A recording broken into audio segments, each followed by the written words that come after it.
कटिहार के गामी टोला स्थित एनडीए के चुनावी कार्यालय में राजद के पूर्व राज्यसभा सांसद डॉक्टर अहमद अशफाक करीम के नेतृत्व में राजद छोड़ जदयू में शामिल होने वाले नेताओं का अभिनंदन किया गया। इस मौके पर एनडीए से जदयू के प्रत्याशी दुलालचंद गोस्वामी, बरारी से जदयू विधायक विजय सिंह, जदयू नेता मजीबुर रहमान, जदयू जिला अध्यक्ष सहित कई नेता और कार्यकर्ता मौजूद थे। इस मौके पर पूर्व राज्यसभा सांसद डॉक्टर अहमद अशफाक करीम ने कहा कि जातीय जनगणना जब कराया गया था तब कहा गया था कि जिसकी जितनी भागीदारी उसे उतनी हिस्सेदारी दी जाएगी, लेकिन राजद ने ऐसा नहीं किया, इसलिए वह पार्टी छोड़ दिए। राजद ने अल्पसंख्यकों के साथ टिकट बंटवारे में उस पर अमल नहीं किया। अब वह जदयू में शामिल होने के बाद बिहार के अल्पसंख्यकों को जगाने का काम करेंगे। उन्होंने कहा कि वो नीतीश कुमार के काम से काफी प्रभावित है। जिंदाबाद जिंदाबाद जिंदाबाद, अहमद अशफाक करीम जिंदाबाद जिंदाबाद जिंदाबाद, बोर्ड के चेयरमैन इरशादुल्लाह साहब जिंदाबाद जिंदाबाद, भाई समरेंद्र कुणाल जिंदाबाद जिंदाबाद। एनडीए चुनाव कार्यालय में मीडिया के सभी साथियों का हम स्वागत करते हैं और आज का दिन हम लोग के लिए बड़ी खुशी की दिन है कि जनता दल यूनाइटेड में पूर्व से भी अहमद अशफाक करीम साहब समता पार्टी के समय भी इस पार्टी को आगे बढ़ाने का काम किए थे।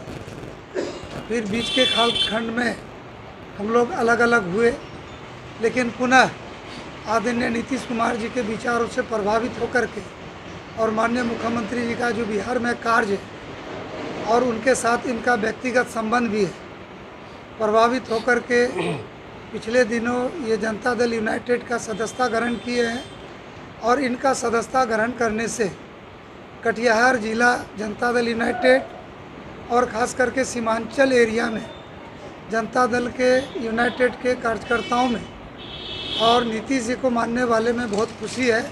तो सबसे पहले अशफाक करीम साहब को हम लोग हृदय से बधाई देते हैं, धन्यवाद देते हैं कि आप हम लोग के साथ आए हैं और आपके आने से हमारी शक्ति बढ़ी है। इनके साथ साथ जो है समरेंद्र कुणाल जी हम लोग के साथ, अब्दुल गनी साहब, चंपाई किस्कू, सगीर साहब, ललिता जी और विनोद शाह जी, सभी लोग आए हैं और बाकी साथी अपने अपने कार्य में लगे हैं। तो हम अपने तरफ से और अपने पार्टी के तरफ से और इरशादुल्लाह साहब भी हम लोग के साथ हैं, ये ज्वाइन भी कराया और इनको इनके साथ साथ चले हैं, दोनों साथी ही हैं, क्योंकि इरशादुल्लाह साहब और अशफाक करीम साहब राजनीतिक, सामाजिक और समाज के विभिन्न क्षेत्रों में एक साथ मिलकर के कार्य कर रहे हैं और आज खुशी है कि दोनों एक साथ एक ही छतरी के नीचे हैं। तो ये हम लोग के लिए और बहुत खुशी की बात है।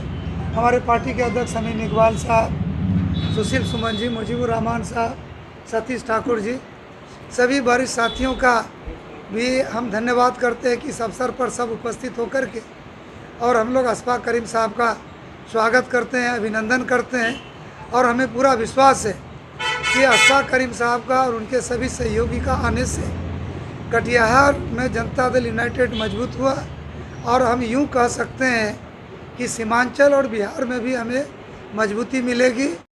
देखिए, आज हम सबसे पहले थाना के जनाब शमीम साहब हैं जो अध्यक्ष हैं जेडीयू के, बगल में हमारे बैठे हैं जनाब इरशादुल्लाह साहब, चेयरमैन वक्फ बोर्ड, और बगल में हमारे जिनको जिताने के लिए हम लोग बैठे हैं, अभी मेंबर पार्लियामेंट रहे और हैं और फिर आगे ये बनेंगे, हम लोग उसके लिए यहाँ पे बैठे हैं।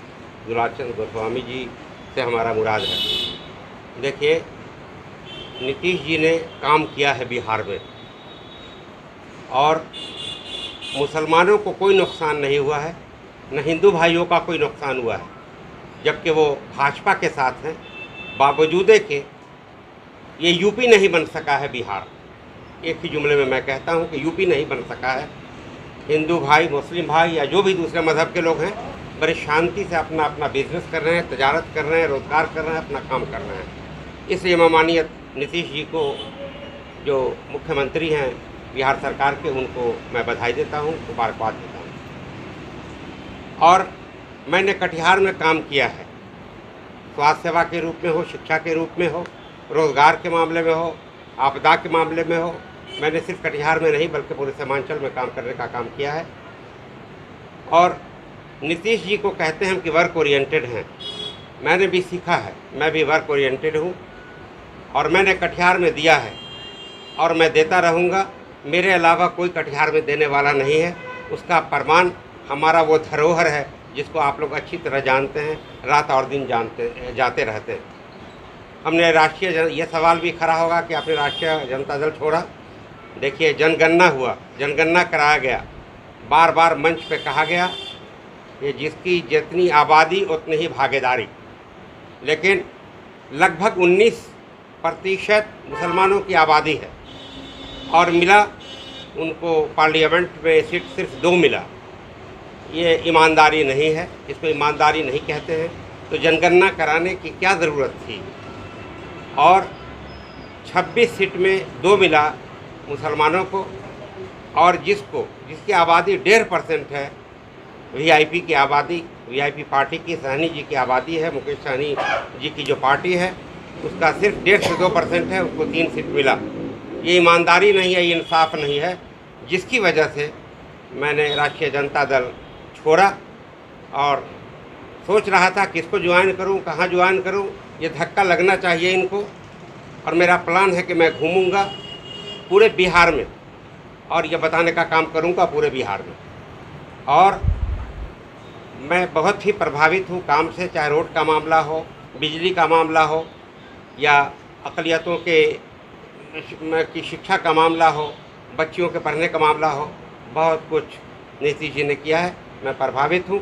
और मैं आह्वान करता हूँ कटिहार पार्लियामेंट की जनता से कि श्री दुलाल चंद्र गोस्वामी को जिस तरह पिछले बार आपने मेंबर पार्लियामेंट बनाने का काम किया था, फिर तीर छाप पर अपना बटन दबाकर आप भारी मतों से श्री दुलाल चंद्र गोस्वामी जी को फिर आप कटिहार का सांसद बनाने का काम करेंगे। बहुत ऐसा है कि आबादी का 90% वोट मिलता है राष्ट्रीय जनता दल को और छिट फुट वोट, बचा खुचा वोट मिलता है नीतीश जी के पार्टी को, जदयू को। तो उन्होंने 1 दिया और उन्होंने 1 दिया 16 में और वहाँ 26 में 2 मिला। और 90% आबादी के तनासुब से 90% वोट मुसलमानों का जाता है राजद को। ये नाइंसाफ़ी है, लेकिन जिसको मुसलमान वोट नहीं देता है पूरी तरह, उससे हमारा ये शिकवा नहीं होना चाहिए कि आपने सिर्फ 1 ही क्यों दिया। देखिए, बिहार में 16 सीट लिया है, बिहार में 16 सीट गठबंधन में है। हमारी कोशिश होगी कि ये 16 सीट उनकी जीते और साथ साथ भाजपा की जो सीट है उसमें भी कामयाबी हो, तभी नीतीश जी भी मजबूत होंगे और यहाँ की भाजपा भी मजबूत होगी। अब पूरे देश का आंकड़ा मेरे पास नहीं है कि 400 होगा कि 500 होगा या कोई रिकॉर्ड बनेगा, ये इसका अंदाज़ा मुझे अभी पूरे देश का नहीं है।